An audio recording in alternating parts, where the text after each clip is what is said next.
Buckle up, guys. This is going to be a long one. As part of my top 20 favorite characters series, I had Phosphophyllite from Haruko Ichikawa's Land of the Lustrous ranked at number 14 on the list. However, that was from nothing but the anime adaptation of the manga. As of the day before I began writing this script, I have finally finished reading the manga, and holy crap, what a ride. My quick review is that while it definitely isn't perfect, nothing is, it is one of the most unique stories I have experienced in my entire life, even with me having had the misfortune of being spoiled on what eventually became of Phos's journey. I highly recommend that anyone who has watched the anime or is interested in the anime give the manga a shot too. And if you haven't experienced the manga and hope to someday, or are holding out hope that the anime will get a season 2 someday, me too, man. I advise that you stop watching this video. Heck, if you're a friend of mine, I can lend you copies of my full collection of the manga. Please! I need people to talk to about this! I don't have a problem! Putting the jokes and spoiler warning aside though, Phos's tragic journey through the anime only got even more so as the manga progressed. The themes of the anime that I addressed in my first video on them, those being the pain of change, trauma, and desire for self-improvement stemming from feelings of inferiority, are still on full force, with even more themes to their arc being thrown into the mix, like feelings of paranoia and betrayal, and a desire for revenge. And it all ultimately culminates in complete and utter madness, as Phos's mental state deteriorates along with their body. But I'm getting ahead of myself. Let's start by addressing a major plot point in the anime I failed to address last time, since it wasn't relevant to my discussion there. Here, though, it is the driving force for the rest of the story. Following Phos's traumatic experiences in the winter and the loss of Antarcticite, an attack from a new, unfamiliar Lunarian beasts ends up filling Phos with distrust for their sensei, the leader of all the gems, when he seems to be very familiar with this beast and even friendly with it. This shakes Phos to their core as they begin to think that the sensei they loved so dearly, the sensei that was the core reason for their desire to improve and fight the lunarians, he might have relations to the lunarians himself. Matters certainly aren't helped when Phos tries to approach him about this, and he blatantly lies about his relation to the Lunarian beast, who he had literally addressed by name just minutes ago. In spite of Cinnabar, the gem they trusted most, telling them that literally everyone suspects Sensei has these relations with the Lunarians, but they simply do not care, Phos cannot shake the feeling and wish to do something that no one would, discover the truth about Sensei and the conflict with the Lunarians. And they go to great lengths to do so. They try to isolate one of the Lunarians from the rest of their fleet to get them to talk to Phos. They try to research any already documented information on the Lunarians, and they even go so far as to not help their fellow gems in fights against the Lunarians, instead standing back to watch what Sensei and the Lunarians were doing. While they do learn a minuscule amount about Sensei from this, Phos's research ultimately proves in vain, and it eventually culminates in disaster when their second partner, Ghost Quartz, is shattered and taken in an attempt to protect Phos during one of these attempts to learn. Phos's self-loathing and traumatic experiences reach critical mass following this, shown in the absolutely haunting scene when they are with their newly appointed partner, Cairngorm, who is actually a gem that was inside of Ghost, with Ghost layered on top. This seems like a weird non sequitur, but it will be important later. And Phos begins to hallucinate Cairngorm as Antark, the representation in Phos's mind of their failure. They use their gold-platinum alloy arms to entrap Cairngorm, much to several other gems' confusion, and Phos begins to mutter about how they can't let Antark, Ghost, anyone get captured again.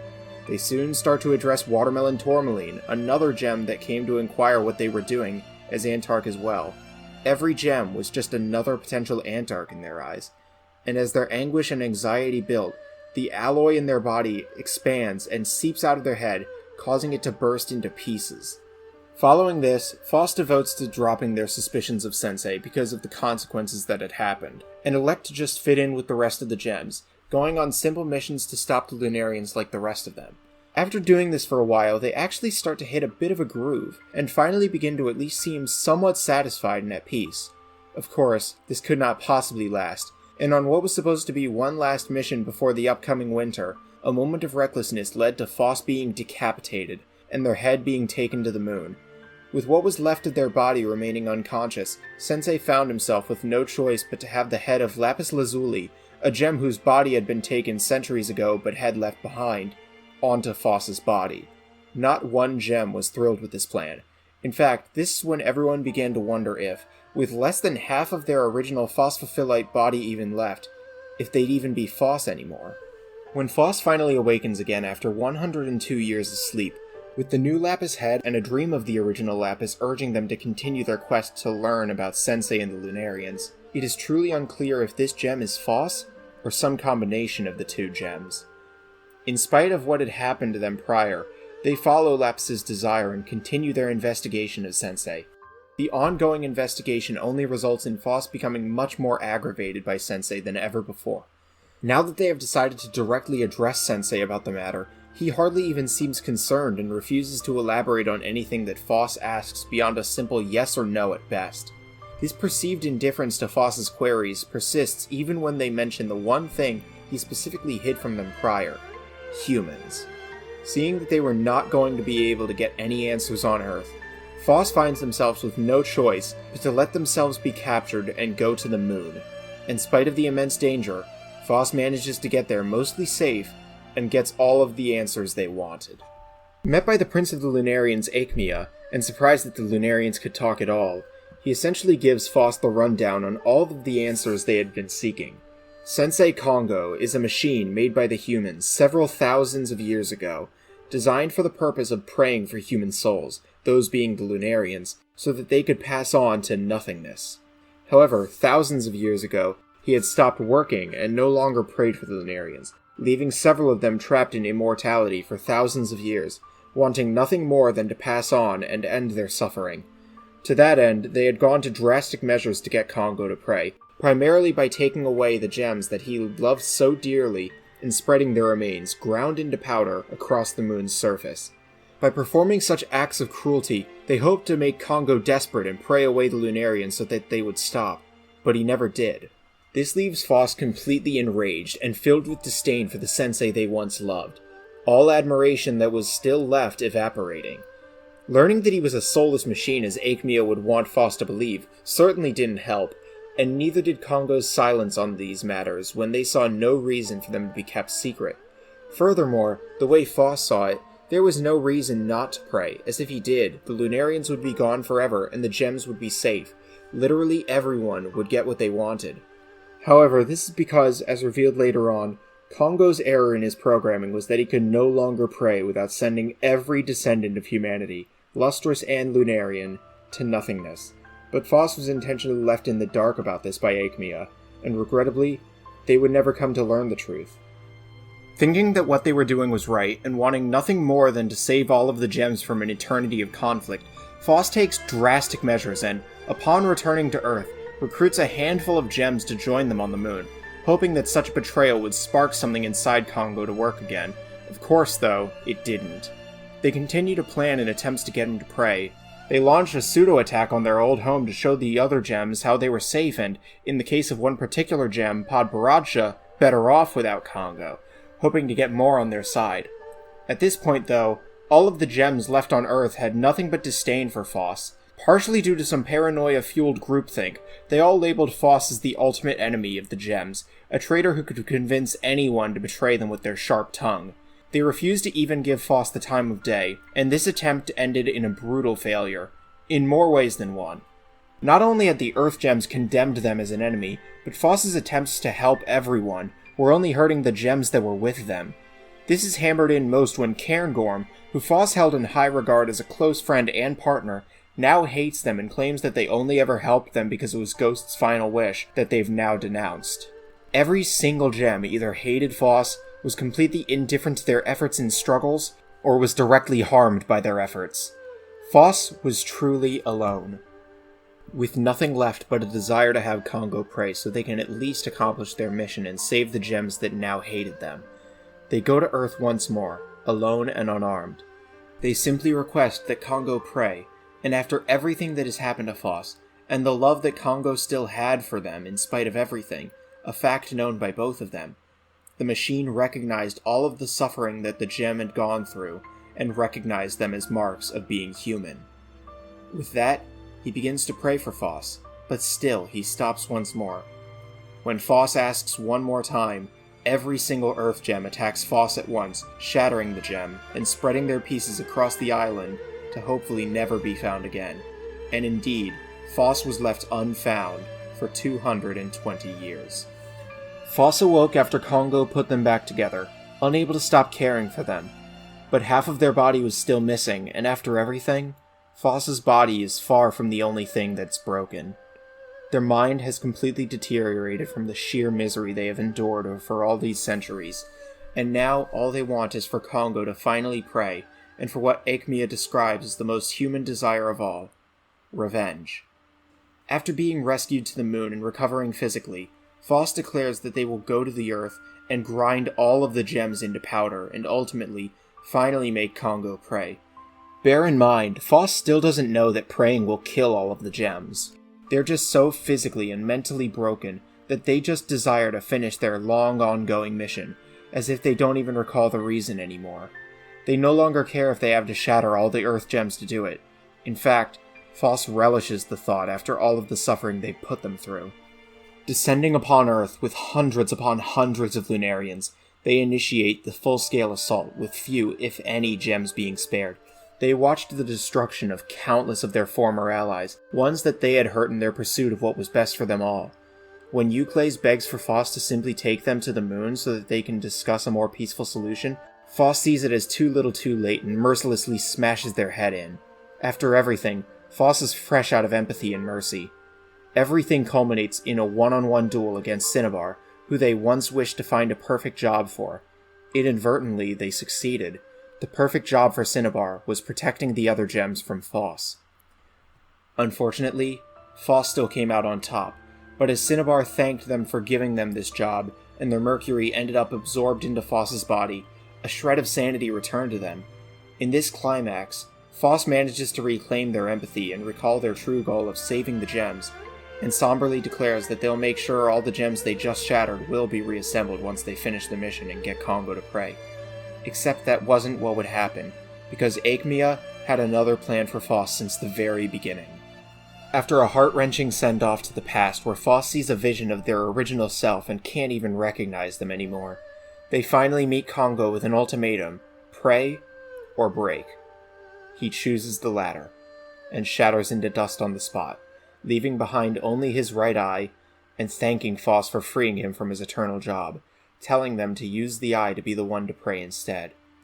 Further goaded on by Aechmea, who just arrived on the scene, to do so, Phos inserts the eye into their body, and the Lunarian Prince's ultimate plan is complete. With the eye in their body, they begin to have hallucinatory visions of the past. They see the history of humans, and the destruction of their way of life.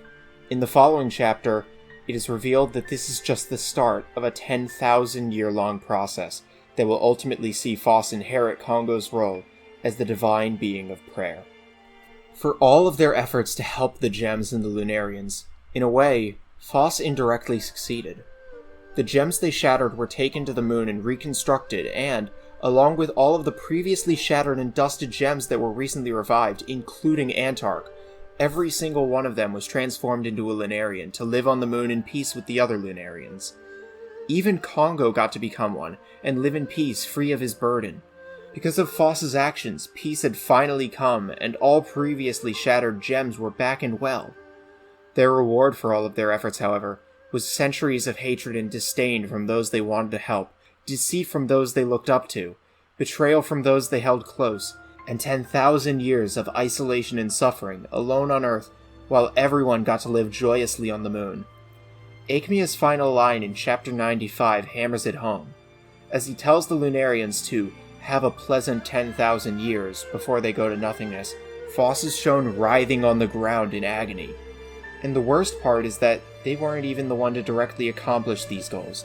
Since the beginning, they were an unwitting pawn of Aechmea to accomplish his plans, and even their efforts to bring all of the shattered gems back were done by someone else using a completely different method from what Phos was developing. Phos is, without a doubt, the most tragic character I have ever witnessed. From the start, they wanted nothing more than to prove that they could be useful to others, even when those people bullied them for being so useless. They eventually got that usefulness in being able to fight for the gems, but as a result they were filled completely with despair. Even further, they eventually found an even higher purpose in having found a way to supposedly save all of them, but at the price of becoming the villain in many others' eyes, including the reader if they so interpret. While it is hard to deny that they are firmly a villain when they are shattered and begin to massacre several of their ex-comrades, it's hard to not understand what led to them reaching that point. They wanted to help everyone, and they spat in Phos's face for it, figuratively and literally turning them into the monster that attacked them in Volume 11. On top of that, Phos cemented themselves as the hero, or at least anti-hero, of the story for me in one aspect of themselves that is not seen in many of the other characters: empathy. The existence of their PTSD regarding the losses of their partner serves as a sure sign of this, as well as their desire to save every single gem. It wasn't even just a desire to recover the ones important to them. When they were told that Antarcticite was one of the subset of gems that couldn't be recovered, which ended up either being a misconception or yet another blatant lie from Aechmea, they still pressed on with their plan, because they cared about all of their fellow gems prior to their 200 years being shattered. Even with this in mind, they were told that they could only recover the gems if they killed all of the Admirabilis, who I just realized I went so long without mentioning. Short version is another descendant of humanity. Phos couldn't do it, and insisted on finding a way that didn't involve ending innocent lives. In this unforgiving world, Phos tried to empathize with as many creatures as they could, until everyone else eventually made that empathy run dry. In the end, while Phos delves into several bouts of villainy and how much they despise Congo over time, and how they manipulate others in their attempts to reach their goals, I can't help but see Phos as a tragic hero. All they wanted was to achieve what was best for everyone else, but they had to give up everything to do it, and in the end, it is very hard to say that it was worth it. Aechmea's ultimate goal as the main villain of the story was to turn Phos into a pseudo-human, both figuratively and literally, in order to have them inherit the role as the divine from Sensei. With the way they're characterized, with a strong amount of empathy from early on that is tested to its absolute limits, and despair that grows and grows, and a desire for vengeance even when it doesn't make logical sense, it's easy to see that he succeeded. That is to say, it's easy to see that Ichikawa made one of the most human characters I have ever witnessed. While this is a perfect, tragic conclusion to the story of Phosphophyllite as it is now, I eagerly look forward to when Ichikawa finally stops playing her PS5 so I can see what happens next. It can't possibly get worse. Right? Hello there, and thank you so much for watching. This is quite possibly my longest analysis yet. I didn't expect it to run this long, but with how Land of the Lustrous is, I couldn't grapple with going any shorter than this and leaving out some key details. There's just so much to Phos that I really needed to cover, because they are such an intricate and deep character. And honestly, they're definitely in the top 10 now. They are definitely above number 14, I can say that much. They may be even higher than that. They may be... I'm gonna be honest, I may just not be thinking right now, but they may even be a challenger for Bucciarati at number 1. That's a topic for another day, or something for me to think about in my own time, but anyways, that's enough rambling. The video is long enough as is. Thank you so much for watching. If you liked this video, feel free to subscribe, and I'm going to try to get even more of these character analyses out in the future. Anyways, I'll catch you later.